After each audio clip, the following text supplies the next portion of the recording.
So guys, today I'm going to show you how to make slow motion on your videos just like this. So without wasting any more time, let's get started.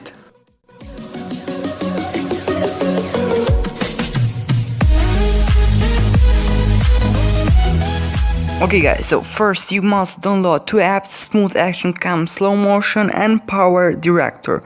Then first of all, go on Power Director, make sure you edit that clip and then export it. And when you export the video on the setting, make sure the frame rate is 60 frames per second.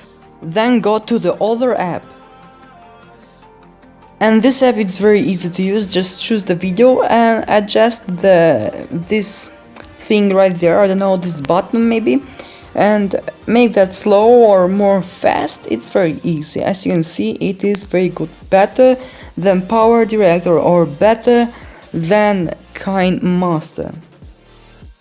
If you guys want to slow your video or make some slow motions on your video, just use this app and you will be impressive from this app. Hope you guys enjoyed this video. Hope you enjoyed this video. And please smash that subscribe button for more videos like this, or for more videos, I don't know, just comment down below for what do you want next time, and I will make that video just for you. So see you next time.